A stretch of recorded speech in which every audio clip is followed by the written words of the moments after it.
Kermit Zone with our very special guest star, you, the listener. Yay!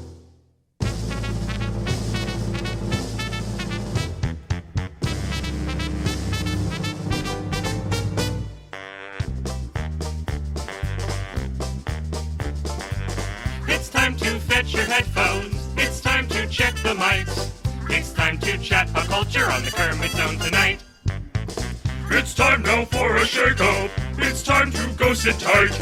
It's time to start recording on the Kermit Zone tonight. Why do we always come here? I guess we'll never know. It's like a kind of torture to have to tape the show.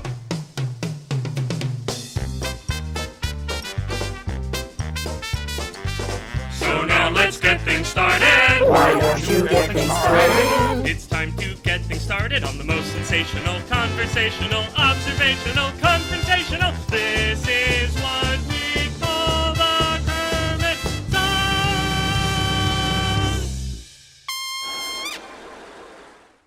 Hello, Internet.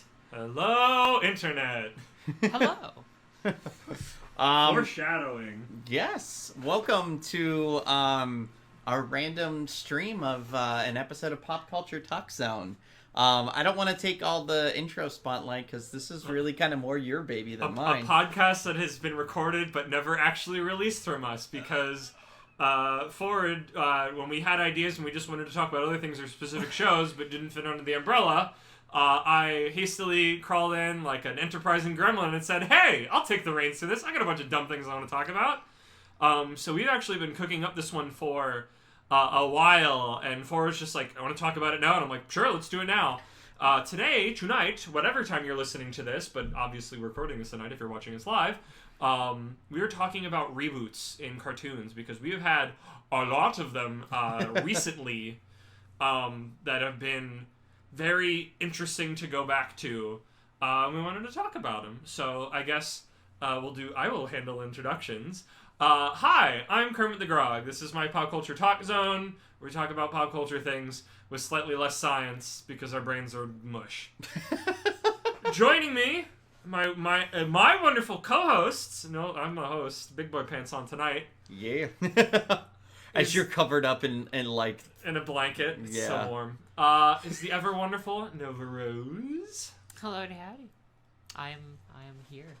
You just put your hair right in front of your face, babe. It's cute look. Okay. It was adorable. And hello! never fancy the ever knowledgeable.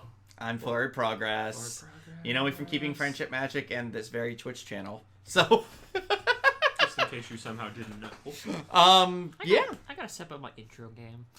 Well, how do you want to do it? Oh, you know what? Here, you... Reboot it. Reboot your intro right now, Rose. Make sure you gotta choose your first words carefully. It's a reboot. People gotta know what your deal is. You've got carte blanche to say whatever you want about yourself right now. Regardless of whether or not it's true. I don't think putting her on the spot helps. Okay, wait. I want to find chat. Where is chat? I don't even know if there's any chat here, because we have none of our stats up. Okay, hang on. I'll go to Twitch, because we can You already had it open. Okay, so while he does that, as we have said, we wanted to talk about reboots, because we've gotten a lot of them. Specifically, I know ones that we have watched this year, in particular, have been, very recently, Animaniacs. We wanted to talk about reboots, because we've gotten a lot of them. Specifically, I know ones that we have watched back this year, My Little Pony, in particular, have been, very recently, Animaniacs. Yeah, let's mute that so we don't hear ourselves. What are other ones? I know we've had others this year. Oh, okay, so, the biggest... DuckTales! What am I doing with my life? DuckTales! That was one of the main reasons we're talking about this. DuckTales and Animaniacs is the main ones, but I'm sure we'll hop or, get off our seats and hop around about other ones. But, Forward, what in particular got you really wanting to talk about it now? Well, the biggest thing that got me kind of jonesing to talk about it right now is, how do I put this? Like, we just got the news that DuckTales is going to be ending at the end of this season. We got that within the last week, was it? Yeah, week or two. I feel like we watched the new episode, the Christmas one, and then a few days later we're like, yep, it's done. And... Get, 8 more episodes or whatever. And I was like, I've been wanting to talk about this for a while now, so let's talk about it. Let's do something. Okay. I dig that. Let's talk about, and the thing about it too is like, we've been talking about doing a DuckTales panel already. Yes. Which I'm going to guarantee you is going to be a thing. It's Yes. going to happen. Keep talking about it, which means it has to happen. That's how everything works. You talk about something enough, it's just gotta happen. So Only mostly true. we're gonna do that, but on top of that, we're going like, there's so many reboots right now that I was like, there's a couple different conversations to have. There's the conversation about DuckTales, which is flippin' amazing. It's phenomenal. But- if you're not watching it, why? Yeah. It's on Plus. You can find it off a truck. That's usually where I get it. It's there for you. Go watch it. It's great. Love it. So there's that, but then there's also the, all these other reboots that we've been consuming lately. We just finished Animaniacs not that long ago, the new season of Animaniacs. And then on top of that, we earlier this year we finished She-Ra. Yep. So reboots is a big thing right now. It's a big hot button topic as far as media goes. So there's a lot of good. There's some that maybe are arguable about what is good and not good. I'm going to make a statement that's been percolating since we said we were going to record this today. Okay. I would say, and at least because none of them are actively jumping to my brain right now, the majority of animated cartoon reboots have been pretty strong, as opposed to live-action reboots, which have been not strong. That's, you know what? That's a very interesting point to discuss going on. Because think about it. Like, I mean, there's all the ones we listed. What are other ones that we know about that we haven't seen? You got to click the little arrows to get chat to throw up. All I want is chat. I don't want to see me. I just Then want click chat. that. Yeah, then just have chat. Just don't look at us. Don't look. Avert your eyes, children. Because I was trying to think of other ones, and I feel like none of them are actively bad. But maybe that's because I'm not thinking about those. As Jared's just an old man trying to get Twitch working. I am so sorry. Anybody, one person who's in chat right now, that might just be us. It is just us. That's fantastic. I'm talking to myself. What else is new?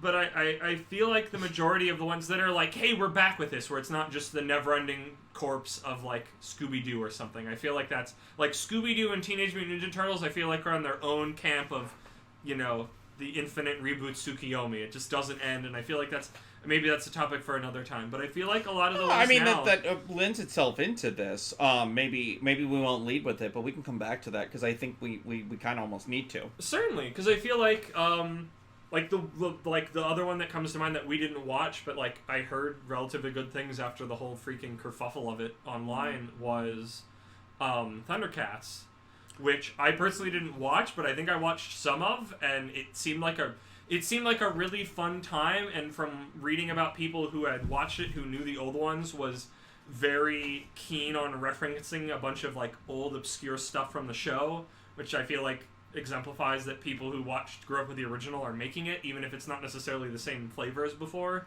Now with Thundercats, didn't they renew it and then reboot it again? There was the original one, and then there was one, I believe, in the early to mid-2000s that was a lot more serious and I believe serialized, but that one died off. I don't know if it's good or not. I don't remember. I've heard that one is incredible, but then I've heard that the newest series is kind of like a Teen Titans Go type situation. Well, where I think the that is what animation I've style. heard. Yes, is... I think a lot of it got a lot of flack before it even came out because people are really pedantic on the internet about cartoons, myself included sometimes.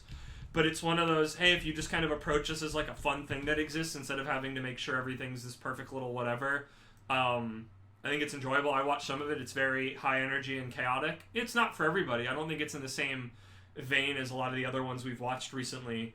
But I don't think it's bad. I think it's a good time. So, yeah, Thundercats was 2011, and then Yep. Thundercats Roar is the most recent. Yeah. Also, freaking, I don't care what you feel about it. Go on YouTube and find the Thundercats Roar, the OP of, like, the second one. I don't even know if it's for season 2. It's like here and gone in, like, barely a minute, and it's a freaking banger that I could just listen The to opening? on repeat. Yes. I think I played it for you, like, You months did. ago. because I couldn't remember stop. you doing that. He's a brand new lord with a magic sword. It's Thundercats Roar. Like, oh my gosh, so catchy. Wonderful earworm. But I guess let's get back to more of the, like, I mean, admittedly we want to start talking about DuckTales. So it's like, what makes DuckTales such a strong reboot? The interesting thing for me about it, and I've had to remind people about this. Somebody recently, I couldn't tell you who it was, but I remember we were talking to somebody, and they were saying about that they weren't getting into they saw a little bit of it, and they didn't get into it because of how they changed X character or something from the original. And I had to point out to them that the original series isn't even the original for DuckTales. It's really based on the comics, which date. I mean, you're more of an expert. Do you know how far back those date? Decades. I've read just a little bit, but I've had so much joy in my animation thread seeing the duck people come out of the walls and go like, and this is from this comic and this is from this comic, and I hope they do this thing, and like describing all of this like lore and legacy that I have never heard of, that Disney does not touch with a 12-foot pole. And it has been fascinating. But it's really fun to, like, point at this. It's like, your nostalgia goes back this far. The old gods are this old, and they are older than your nostalgia. And there's, even if that's not my nostalgia, there's something that's kind of nice to have that in my back pocket of just like, yeah, it's different. It's like, well, yeah, it's because it's pulling from both the show and the comics and doing its own thing. And I feel like that trio of ideas is one of the things that makes DuckTales so strong.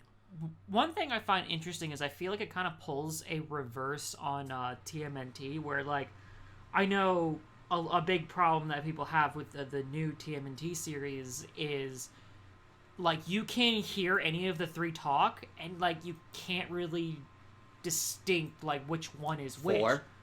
Huh? There's 4 turtles. 4 turtles, whatever.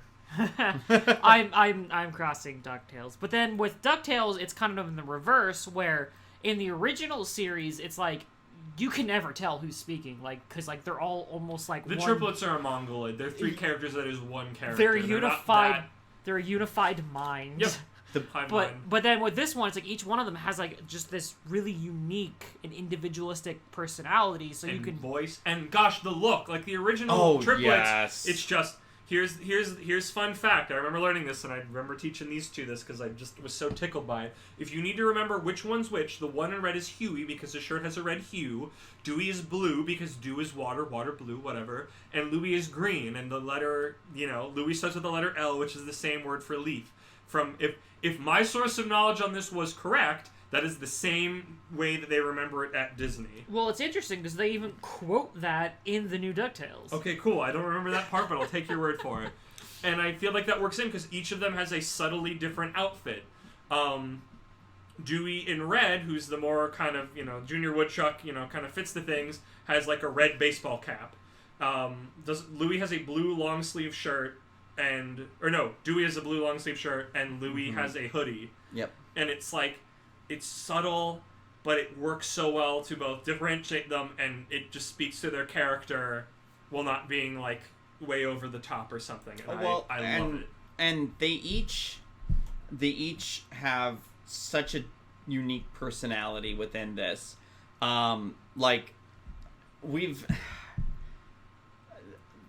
It's funny because it's like we've determined that I'm the Dewey. Yes. Because I literally have hosted a talk show. So yes, and you are I'd say the smoozer, but that's technically falls under Louie's purview, but he's like a more low-key smoozer. Yeah, Dewey because it wasn't Dewey in the episode when we met Daisy who wanted to meet the social influencer. Yeah, so. Exactly. Yeah, he's that like Dewey is the social influencer. Louie is the business wheeler and dealer. I think the thing is that I remember really enjoying the DuckTales from the 80s as a kid. And I think the thing about that, when I look at it now, I feel like as a kid I looked more at all the adventure arcs and all that stuff. And nowadays I can see more the depth of character and the themes that they're going for in the new one. Well, I think also some of it, and this is something I always bring up when we're talking about this, is that DuckTales, the original one from the 90s or 80s. 90s or 80s, I don't remember. I believe it started at least in the 80s. Let's get a date on that. I wasn't in the 80s, but I remember it, but also it was mostly the intro that I remember. I wasn't in it, but I remember it. The thing that is important to remember, which is, because I look back on the old DuckTales with kind of scorn and disgust comparatively to now, is that at the time, 1987. Wow, it's even earlier than I It's thought. like 87 through 90. if I'm TV reading this right. animation at that time in the 80s is garbage because you have a bunch of people making things as cheaply as possible just to sell toys. And it's drivel. People can have nostalgia for it, but that doesn't make it good. Then Disney goes, hey, we're doing great. Let's freaking put money into this and start making prestige TV because we have our own channel now. And that's how you get the Disney animated block. So at the time, DuckTales is an animation and storytelling revelation to children's cartoons because no one else is doing stuff like that anymore. And at the time, it's incredible, and the theme song's a banger. Everybody knows it. It's amazing. Like, Woo! it's... And Yeah, I do my little claps, even though that's for the reboot. Here, Forward, I'll let you take your piece before I take the mic back. Oh, I just was saying about one of the interesting things about the new one is the casting on the new one is So out good. of this world. So good. David Tennant as Scrooge McDuck. Like, I was in the His second I heard that. Natural Scottish accent. But Ben Schwartz as Dewey and freaking Bobby Moynihan is literally... Bobby Moynihan, yes. And Danny Pudi as Huey. Like, I freaking loved him as Abed in Community. I think he's been a great fit. They've all been just incredible fits. And they love it. And, Lin-Manuel Miranda's on that show. So good. Paul F. Tompkins is on it. Just So many great people and so many great guests. Like, so good. So good. And, like, it really builds a world is the big thing. Like, you feel kind of like you're in this world. And it's so weird to me that it was canceled because it really seemed like they're very much setting up this Darkwing reboot. And I thought we were going to have this very interconnected web going on. And granted, I'm not a TV exec. Yeah, also Disney, from what I know, and I don't know this to be certain for the reason of its cancellation, but the things that everybody brought up when it was getting canceled was that because of the union, a bunch of stuff kind of changes cost-wise on shows after they reach their third season. So that's why a lot of Disney animated series, especially because also Disney really kind of doesn't care about its TV, even though it's making freaking amazing shows right now and has been for the past couple of years. They usually don't keep up with them. But I guess it's weird because Star kept going. Star had like 5 seasons, didn't it?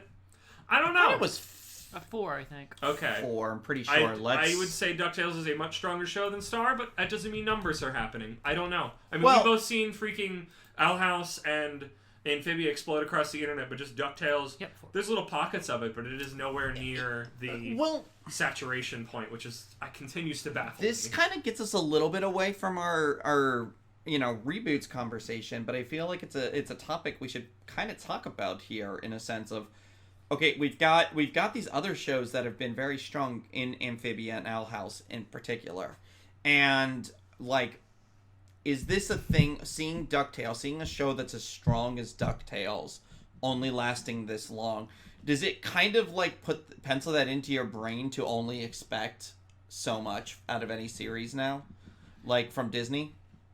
It's the interesting thing for me is, like, I know I've been going on this giant anime kick, and it's like in that community it's interesting because it almost seems like each individual series is essentially just commercials for the main series. So it's like, for these, like, it almost seems like they kind of have the same mindset where it's like, here's a series, we're going to go, like, put some effort into it, but, like, we'll cancel it the moment it starts being even a little bit less profitable. Well, so one thing, it's interesting you say that about... Jared, you've got the thing I was gonna talk about, so... So, I want to read or semi-paraphrase at least, the statement that was put out by Matt and Frank from the show. The main showrunners. So, they said that we've always said that you have to go into each season of a show as if it's your last and leave nothing on the table and have faith that your team will be able to top it. With that in mind, we crafted Season 3 of DuckTales as one focused on legacy, future of the Duck family, and what that means, and tie into questions and mysteries we set way back in the first episode. So ultimately, we were prepared for it to be our last. So I think that that's almost... You'd almost argue it's tough, because it's like is that how you have to go into any series to be realistic and to be able to run it, is to run each season start to finish as if it's your last? I mean, there's part of it. I mean, back in the day, animated shows didn't even get endings. They just stopped. Mm-hmm. And you never got closure on things. Admittedly, they weren't as serialized as they are now because of streaming and all that. You can get that a lot more. I feel like at a certain point when you're later on, especially when your things are so story specific that I feel like they're gonna know before the season starts. But I guess not always. I don't know.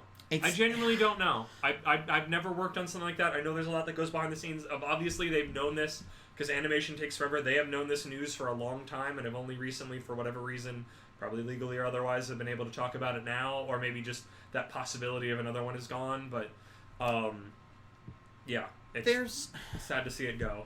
The thing, and Rose, I know you and I have talked about this, is an example of a series that I think it's interesting to look at is Steven Universe, where it did go 5 seasons, and then very suddenly, like the end went from, it was like climbing, 0 to 100 really and fast. then so we got that, then the movie, then all of a sudden Steven Universe Future. So Steven it just Universe Future. It jumped ahead so much. Now I've seen some things since then of Rebecca Sugar, and I don't have exact quotes, so this is paraphrasing, and people can fact check me on this, but of basically saying that she didn't get, because I remember early interviews with Rebecca Sugar where she said she had essentially 9 seasons worth of material for Steven Universe, and that towards the end it really got amped up, like we're gonna have to end this soon. Yeah. And there's some arguments, and I'm not gonna delve too deep into this because that's not what the point of it is. Some suggestion is by putting in the Ruby and Sapphire wedding that it was starting to get too heavy for certain countries to buy. Yeah. We're not going to get into that now. That's a whole other episode. That's a whole other episode. But China. It's a thing about, like, I feel like it's really difficult as a storyteller when you start getting, you have a vision, and it seemed that Rebecca Sugar really had a vision, and I genuinely believe that while it's still great what we got, I feel like what we got towards the tail end was not what she envisioned, and like I can't even imagine that, but it's got to happen all the time. But there's, that's like Gravity Falls is a great example of that, and I think about that a lot, is when stories, animation a lot because it takes freaking forever to make, being affected and changing its quality by things outside of the story. Like if somebody could just tell the story exactly as they wanted to, and they weren't beholden to, you have X amount of seasons, you have X amount of episodes, and they could get the full, like, time in, and it wouldn't kill them or whatever to do it. Because it's like, that's the thing, is people talk about a lot that Gravity Falls is 2 seasons, and it probably should have been 3rd. Alex Hirsch was talking about it at some point. The ending feels some people think the ending's a little rushed. I understand it, but also, especially after listening to the commentary, it's like, Alex Hirsch is, like, sleeping under his desk just to make like, putting so much work and time and effort into it. And he's just like, I can't do 3 seasons. It's going to kill me. We're ending it at 2. And how, like, life and human things can shape a story, and I've just learned you have to roll with that, because if you ask more, you have to go, I'm sad this didn't get more, but I understand why it happened. Now, especially with the reboot, I think they're a lot, I don't know the wording, like, not necessarily, like, on thin ice, but, like, I feel like companies will be a lot quicker to pull them just due to the nature, where it's like they're kind of very cash grabby. I know the Animaniacs. Well, I think it's more. You let me finish. Okay, sorry. Animaniacs really like kind of like push that of like, yeah, we're total sellouts now, which is a great joke. But I think it's like, I feel like as a creator, it's extremely easy to have this grand idea in your head, and then it's like you want to just make all of your ideas happen. I think this is very prevalent in the video game industry, where like you look at Cyberpunk, for instance, where it's like there is so much they wanted to go put into that game, and like everyone's expecting this grand miracle There's when no it's way like it can ever be that. but then Never it's be the picture. and it's like they had to delay the game so many times just because of how much they kept putting in and putting in and putting in. And then it's like, I think as a content creator, we need to know when to be like, okay, let us cut out what we, could possibly consider bloat, and then, essentially streamline it while giving like the best story that we can. And I feel like a lot of these series just try to cram way too much, and I think Steven was an example of this, where it's like there is a lot of good content there, but I feel like it could have definitely been a little bit more streamlined. We could have that argument. We just had Ford just made the opposite point, that it did not have enough time to finish the story quickly, or at the pace it wanted to, and that it went by too quickly. And that comes back to where a story can get affected by things outside of the control of it, because at the end of the day, this is a show on television or a streaming platform made for money, and entertainment, and that's important to it. But I feel like that can shape it. There are constantly elements when any type of show, anything being made, there are constantly elements outside of just the process of trying to make the best thing you can make that will shape your ability, that'll shape a person's ability to create the thing they want to create. And I think at the end of the day, and not everybody's good at this, is that you have to accept that that's just something that's going to change how it's going on. Well, I mean, and just kind of accept and roll with it as best they can. Animation is expensive, so it's and like it takes forever. And this is kind of what I was going with reboots. Is it's like reboots, I feel like they're essentially, initially at least, made for a cash grab. Yes. As far as like the big company. Yeah. Sees it. So it's like, if it's even slightly not profitable, they're probably just gonna be like, pull the plug. But that's the thing I think with the animation ones. I think is because it takes so much more time and money, they have to be a little bit more measured with it. And I feel like more than a lot of live action stuff that they can just sort of greenlight and go for nothing. Usually you have people who grew up with it running those shows. I feel like that we got that with DuckTales and Thundercats, and I'm blanking on another one, and I'm kicking myself for it. The interesting thing with Freaking Pony is the reboot that freaking brought us all here. And Together is like, that was not Tara Strong. Lauren Faust. I was about to say Rebecca Sugar. Lauren Faust was playing with freaking ponies as a child and said, this is the story I want to tell. And I feel like Ducks was similar, and I feel like I heard that story with somebody else on a different show.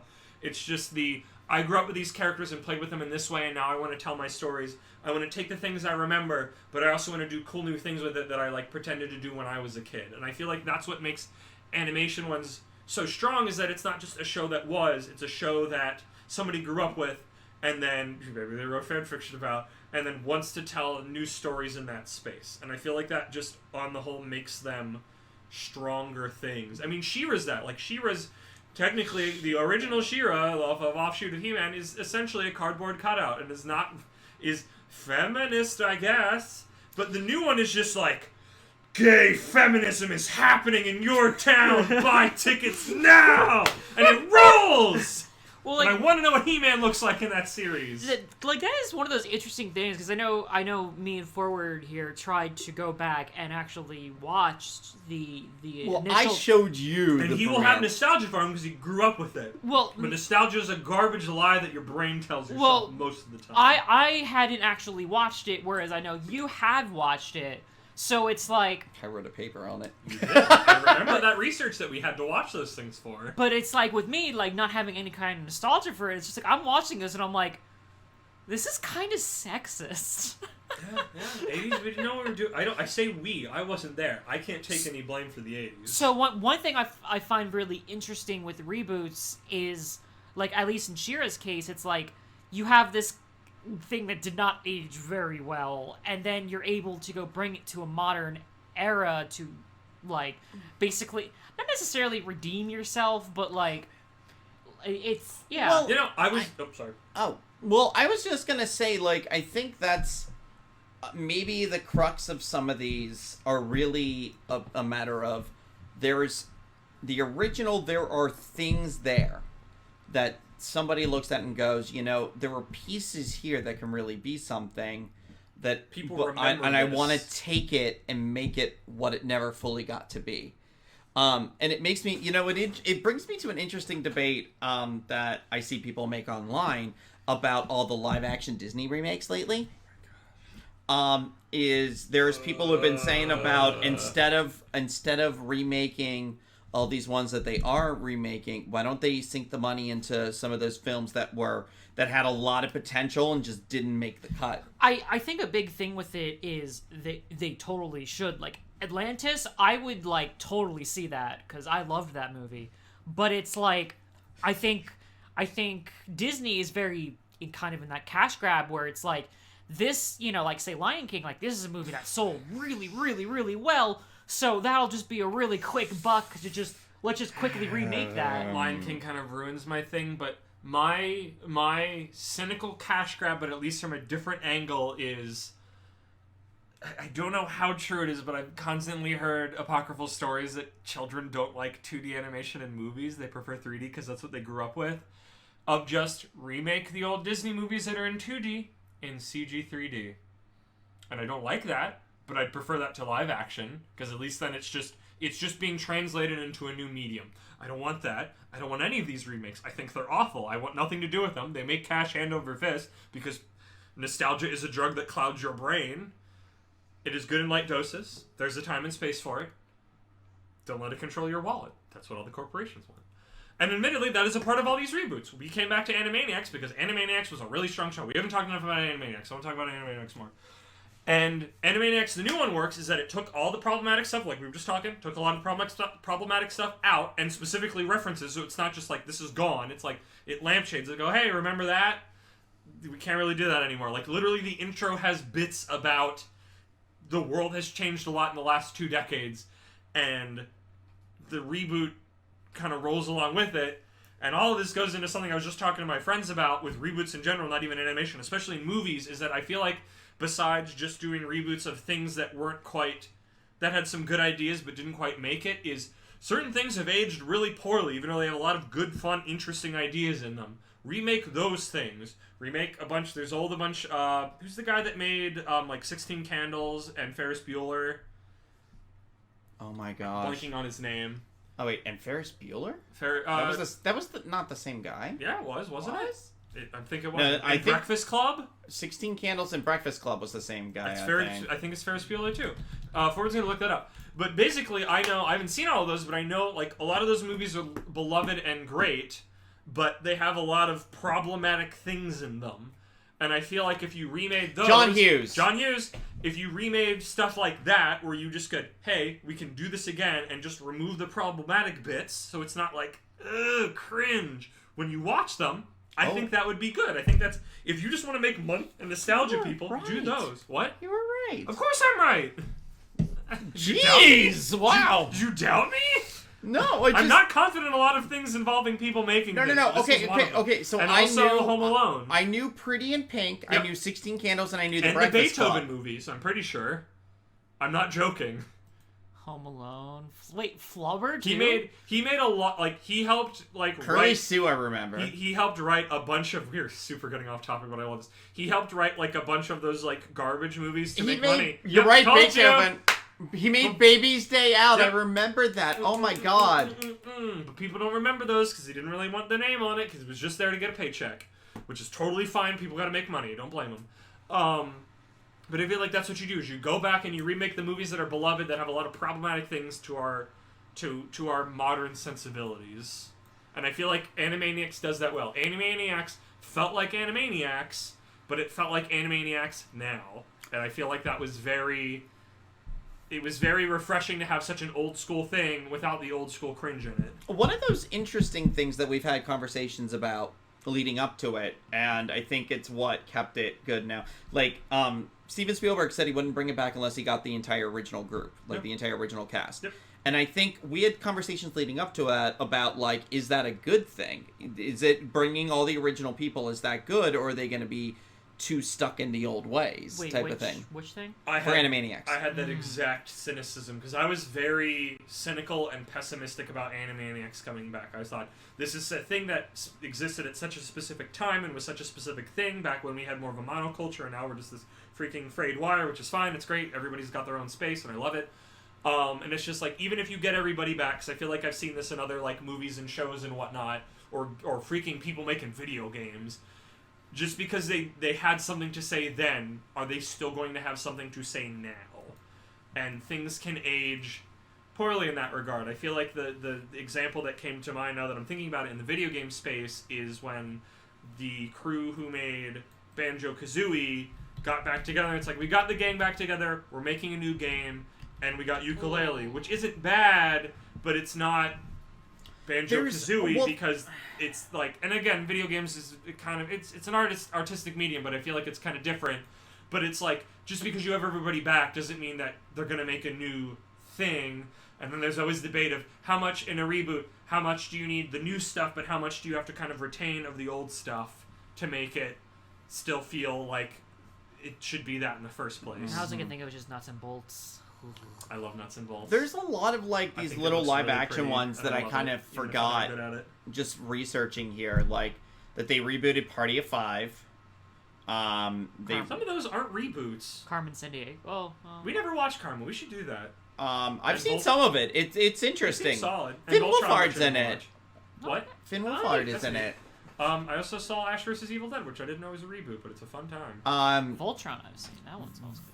Voltron I've heard good things about. I always hear that it falls in the last 2 seasons, but I think I've heard that too, but you might have been the one telling me that. That's right. Lost in Space got rebooted. There was 2 seasons of Lost in Space. Like, there's so many of these shows, and maybe like Charmed got rebooted. TV on streaming platforms. There's a billion shows that I have never even heard of before, let alone seen. Again, admittedly, most of my knowledge base is in animated shows, but I am digging Carmen Sandiego. It's crazy. DuckTales, I just want to... and that reboot of Reboot that wasn't a reboot. That wasn't Reboot. It's really funny that the reboot that wasn't Reboot. Can I just say I love Carmen Sandiego in a witch hat? Looks incredible. Where go over left one. Carmen Sandiego. I love how we're all talking about things the audience can't see. That's why I'm singing. I'm getting them right where they need to be. I love how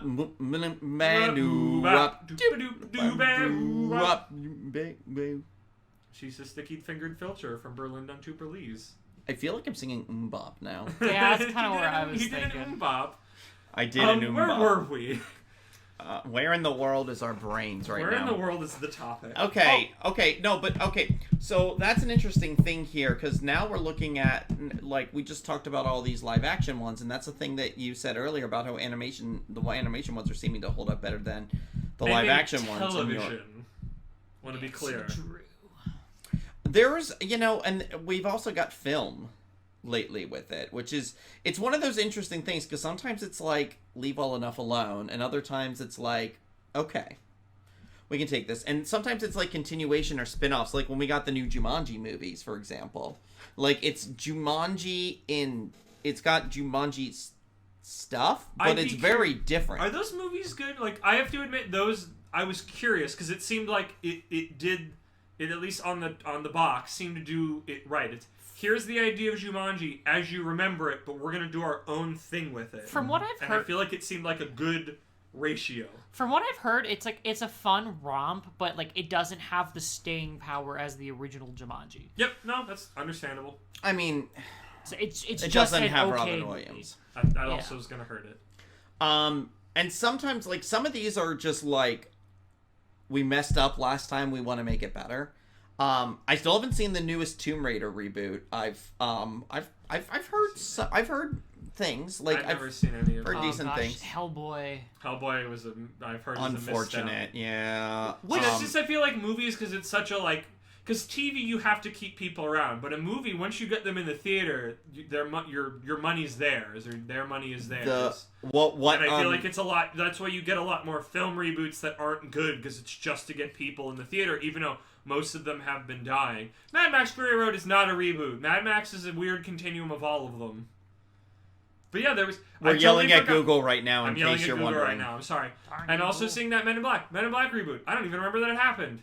I do remember it happening. I thought it looked like it was going to be great, and then I heard not so good things about it. Men in Black 3, not bad.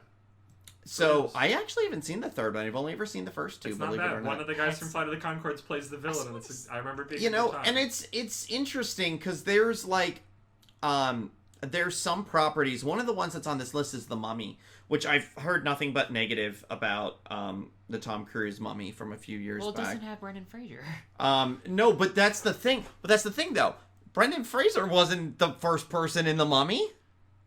The Mummy dates back to like the old like 1930s horror. But it's pulling on that 90s nostalgia to get you there. And I feel like there's a lot of like I can't remember them because they're not memorable because I never saw them, but it's like RoboCop got rebooted and nobody cared. Point Break got rebooted and nobody cared. Like, well, I guess that my point was like, are there characters and franchises that are just like that are iconic that like inevitably it's going to come back up? Yes. You know, yes. and that's okay, and that's a good thing. Is it a good thing? No. I think by and large, especially in film, it has proven itself, statistically speaking, percentage-wise, to not usually be good. Now, well, it's a kind of one of those things that it becomes such a part of the zeitgeist, though, that I think that there's a difference between rehashing and getting, you know, unique and doing, you know, interesting takes on it. Name a good film reboot that is rebooting something from the 80s, 90s, okay, early 2000s. Okay. Well, Godzilla was pretty okay. Tell me one that is a reboot of something that was originally made during your lifetime. All right. Because those exist in high enough numbers. What do you mean? Or you know because what? Things can get rebooted from things that are way older than all of us, and I feel like that's an easy answer because it's just like you update it to the now. But I feel name me not a good one, but name me a great one. But okay, so here's one thing that came to mind, and it's not in my life. This is going back to the 1930s thing. But like, and granted, this is parodies, so it's a little different. But Young Frankenstein is a freaking classic. It's so good. You know, and I need to see it. Robin Hood. Well, you haven't seen it. There's an interesting. No, I want to. There's an interesting thing that Robin Hood is another one of those iconic figures that always gets kind of these like different takes on it, and because he's in the public, he's public access, so people keep trying to make Robin Hood movies, and as we've seen from box office results, no one cares about Robin Hood because people keep making him wrong. Men in Tights was amazing. Men in Tights is great because it's a fun, funny movie. I didn't mind I actually didn't mind the one with Eggsy and yeah, that one was good. Like the and Jamie Foxx. Not the newest one, but the one before it. Batman, don't count any comic book movie as a reboot. Comics, that's an interesting one because they're adaptations. That comic book movies is an entire conversation we can have in a different. Batman has gotten so many different treatments now. But then let's talk about that though. It's like, I think most movies are based off of something. Like there are far fewer ones like completely original stories as opposed to like based on a book or based on a comic book. No, agreed. There's a reason there's two Oscar categories for screenplay, one for best original and one for best adapted. Yep. Most of them come from books, admittedly. A lot of and things. And now more comic books. Comic books, short stories. Old French films nobody in America has seen except people who know about film. Poems if you're Tim Burton. Yeah, correct, true. I think both Frankenweenie and Nightmare Before Christmas are based off of poems. Mm-hmm. That's neat. It might just be Nightmare Before Christmas. Frankenweenie might just be. I think he made a short for that way back in the day. There's just a lot of different things. I guess the thing here is like we've had like this nice period now where we've had a few really standout strong reboots. And in TV, and the guiding mindset overall when you think of reboots and sequels and the like, a lot of times is it's gonna suck. Like it's just your mind thinks, oh God, that's your first thought usually. Yeah, it's an assumption. It's a direct assumption. It's why am I wasting my time on this? It's not going to be. It's at best, it's going to be good. Yeah. So. It's like what do we feel now that we've had some success and like we said in TV, of course, it's what do we take away from this now? Are we learning something from those that have succeeded to carry on into the future? That's the word. That's the name of the game. Have we learned anything? And the answer usually is no. Because, like, the other thing, too, is you get the different adaptations that, and there's a couple, we mentioned Thundercats earlier, and the Thundercats conversation ended up being very similar to the, like, the Teen Titans conversation there for a little bit. The Teen Titans versus Teen Titans Go, where it becomes the, like, well, this series was made for this audience, and this series was made for that audience. Which and doesn't happen to necessarily intersect. Right. Granted, I will tell you, even if you don't watch the Teen Titans Go show, which I don't, but that Teen Titans Go movie is worth viewing. It's incredible. I will be mean to you if you're mean to Teen Titans Go because it's not the Teen Titans you grew up with. You could not like it. That's fine. But the moment you're mean about it, I will shout at you about nostalgia already. Mm-hmm. Well, which I have to this one sometimes. And that's that thing of like sometimes we maybe judge things unfairly in that regard, where we look at one show or film's existence and take it that this exists at the expense of something else that could exist, where that's not always the case. There's so many factors involved in production. Minecraft Steve stole a slot in Smash Brothers. Remember that? I mean, we're still in there. That pack isn't done yet. Anybody can steal slots, even though that's not actually a thing. I guess it is. It depends how you look at it. I still want Sora. It was interesting, though. I don't know. I actually don't want Sora, believe it or not. I love Sora. Sword wielder?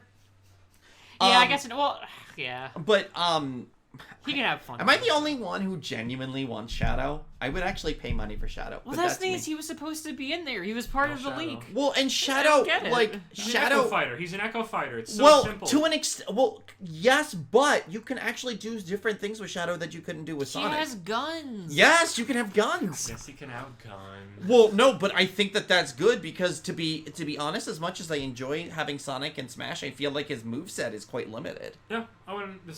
Plus, why are we talking We have about gone this? way... DuckTales. Keep talking about DuckTales. Just don't stop talking about DuckTales. Okay. So I guess Reboots is, if you're coming back to it, the corporate foundation is this is something people remember, so you have a built-in audience of people who remember it, that they will watch it, or if they're old enough that their kids will watch it. Mm-hmm. Case in point, DuckTales, especially the intro. They redid the intro. The new intro is great, but it's the DuckTales intro. It's the freaking catchy earworm it's always been. You'll love it. It's great.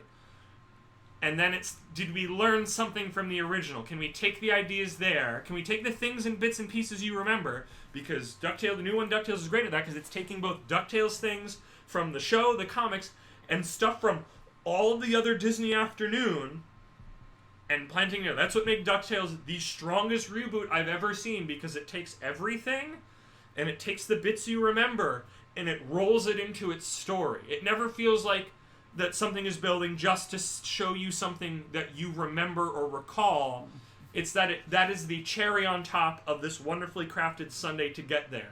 Everything to do with Darkwing Duck is wonderfully, perfectly constructed and compelling, interesting character things relating to the characters that you already know and their particular growth, and everything just, once it happens, you just go, of course! What else would it be? This makes exact perfect sense. And it feels like this extra little victory lap then when you're like, oh, I know, like, it makes things hit harder, but the show's already kind of set up on its own. Even if you didn't know those things, it would still work. Like, I think She-Ra also does this really well, because it's like, when I was rewatching, or just watching, the old She-Ra, like, it's so fun and interesting to go see all of these characters that I know in the reboot, and just seeing them in their quote-unquote original form. Proto-form. It's just like, wow, they aged so well. Like seeing, like, the original Catra is just like, oh my gosh. And then you can nod to them. There's that one episode of New She-Ra that nods to the old art style, and I feel like if it's a reboot, that's the best place to put those types of things, is you wink and you nod at it, but otherwise do your own thing. That's the problem with all the Disney live-action movies. They're not really trying to do their own thing enough. Or they're either straying too far as to make it not worthwhile, or they're sticking too close, and it's also not worthwhile. You need that nice, like, 65-35 split. I mean, especially with Disney, where it's just like, if you're going to make Mulan, give me I Want to Make a Man out of you. Because otherwise, what are you doing? Well, speaking of Mulan, is like, it's interesting because it honestly seemed like they were going to go a different direction with it at first. It where looked very wushu. Like, it seemed like it was going to be a lot more, like, action and, like, quote-unquote more adults with, like, less music and whatever, but then it ended up just being like the other one, just basically being a rehash with some of the best moments taken out for no reason. It's the Lion King problem. It's this, hey, we made this movie again, but with less interesting heart. Well, I guess... Or new ideas to make it worthwhile. That's why the Jungle Book one was great, because much like DuckTales, it pulled both... Actually, no, that is a very apt comparison. The Jungle Book live-action quote-unquote remake works in the same vein that DuckTales works, admittedly in a movie form, is that it's pulling both from your memories of the show, but also from the original book. So it becomes something new by that amalgamation. You're getting some of the character ideas, and especially the songs that you remember from the Disney movie, because there's not a lot of story about there, but you're getting a lot of the interesting, like, themes and ideas that were in the book that weren't in the original Disney one, because it was mostly just like a musical where we got to sing a bunch of songs and have a good time. And I feel like when they put those together, I feel like they're stronger than together. Both you're getting what you kind of wanted out of revisiting it, but also kind of getting something new to actually think about. Well, that was the interesting thing with the Jungle Book, is I wasn't a fan of the original animated one, so it's like I actually then... I think that was the only one I've actually seen thus far. It's the only one that's really worthwhile. And then it's like, I watched it, I'm like, I actually like this a lot more than the original source, and I feel like those were the type of movies that Disney really should have started going towards, the ones that, like, people were kind of with, and could use a breath of fresh air. I guess one thing that I'm just thinking about here is New life. If you are tasked for a reboot, right? If you're, like, put in charge of it, I feel like there is definite so many added elements as opposed to if you're doing an original, like an original property, a new, a new IP that, you're developing. Here you've got something to work off of, which in some ways can work for you and in other ways can work against you, because then it puts new expectations and potentially even limits on what you can or should do. Yeah. So it's like if you're going into it, I feel like it's almost kind of easy to do two ends of the spectrum, where you take it too far, you try to go too deep into it, you try too hard with it, or you don't try enough and you just are making a rehash. Yeah, either you don't do anything new, or you alienate the fan base you're trying to get with using characters that already existed. I'm now thinking of a conversation we've had before in a different scale and it's not really a reboot, but like that Muppets sitcom, where as a big Muppets fan, like, it was doing a lot of interesting new things, but it had strayed too far to what my connections to those characters were, and I fell off of it. Obviously, Forward did not. Well, not I loved it. He loves that show. I love it. I can't do it because for me, as someone who was closer to it, it strayed too far, and I feel like that's the tightrope you're walking. Guys, Jack White and Kermit in a car together singing "Fell in Love with a Girl." That's all I gotta say. Go on. But, like, I think this is one of those interesting points, and I think it also kind of lends towards, like, say, like, the Teen Titans Go situation, where it's like, I know, like, with you, like, you are a big fan of, like, kind of like the original Muppets, whereas me, I've always been kind of with the Muppets, but then, like, I watched that, which is, like, it's a format that I connected with because, like, I love The Office, for instance. So it's like, to see it in that format, I connected with it a lot more than, say, like, the original Muppets. The Muppets is an interesting one to bring up. And I say this because about halfway through the first season, they actually brought in new people and changed up a few things with it, where it was still very much the new one, but I feel like it kind of got into a better rhythm, was a little softer around it wasn't quite as rough around the edges. Yeah. And I feel like if it had, it's impossible. This is all speculation. Yep. We can't know for sure. But if you had, if it had gotten renewed for a season 2 and had been able to come back with, these additional people in this way, who knows what could have been. Like, it could have really kind of taken off from there, because there were a lot of elements there that I think were very solid. And again, this is just kind of what happens, is at the end of the day, you never know when you start into something, is it really going to last? Is it going to make it? Or is it going to be a flash in the pan? There's so many things.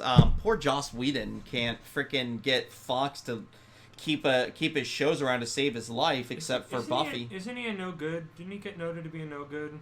I don't know. Like a lesser form of a no good, but I really shouldn't be slandering humans on no, the podcast without I don't know. Advice I will say evidence. that, like, I mean, well, because there's two series I can point to, Firefly and Dollhouse, that got the axe very quickly and live on and with the fandom. I mean, at least Firefly got the movies and got Serenity. So there's so much, and it's hard for us as consumers to really say, because there's not a definitive answer, I think, to this, because it's what's like your question? I mean, it's like it's like a, you can't look at this in black and white. It's like a, do we want reboots, yes or no? It's not that simple. Like, we will take reboots done right, but then it's like a, how do you do them right? I'm asking myself this question, so I'm asking you too. Would you sacrifice DuckTales to erase all the other crappy reboots from ever happening again? No.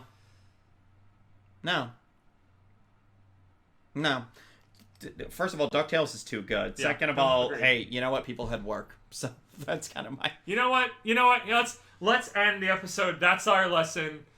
People got paid.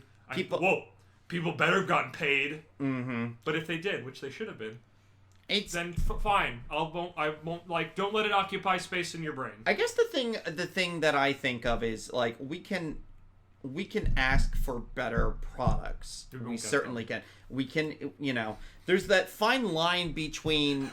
Wait, what? You think our opinion matters?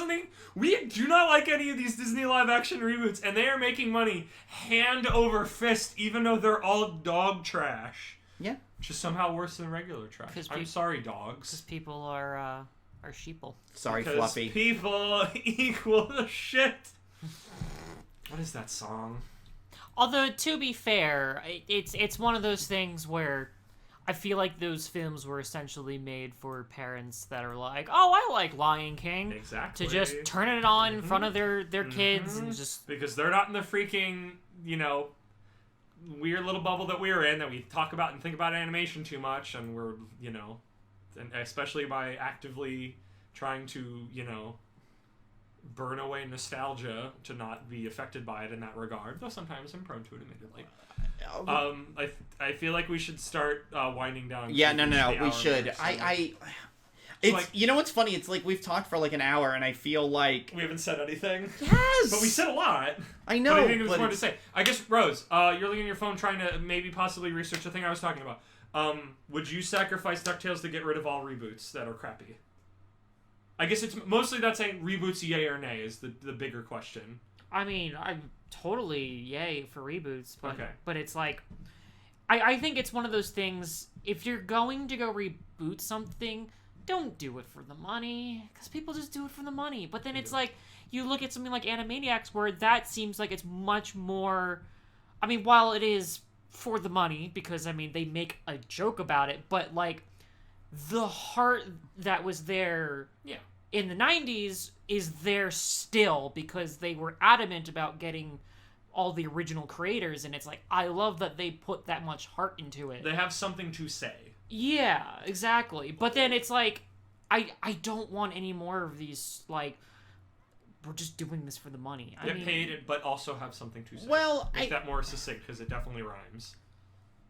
I had something, and now it's gone. Get paid, something to say. Although, then again, it's like, these reboots aren't harming anyone. So it's like, we have so many really good reboots.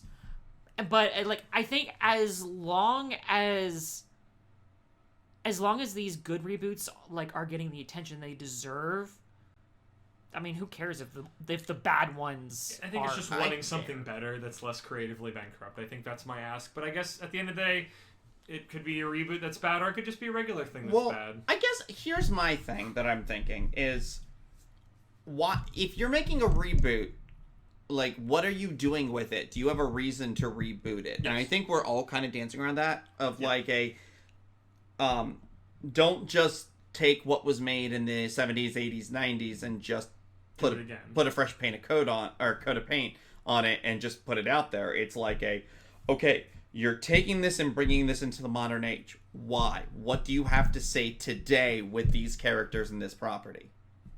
And as long as you have something where you can go with that, I think that that's what these new series that have done so well with the She-Ras, with the DuckTales, with the Animaniacs, where it's like with the ponies. We took and ponies is an interesting one because we talked earlier about franchises that just come back over and over because we're already looking into Gen 5.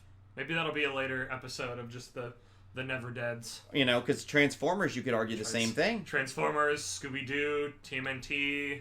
Now, I kind of going off of what I was saying earlier is it's like reboots or money reboots are fine as long as they, like, if there's a choice between a money reboot and a heart reboot, that they choose the money one because money. Well, I think that's the thing is money's gonna be a driver no matter what. It's a money coinciding with the right people, and that's like Pony's the best example of that.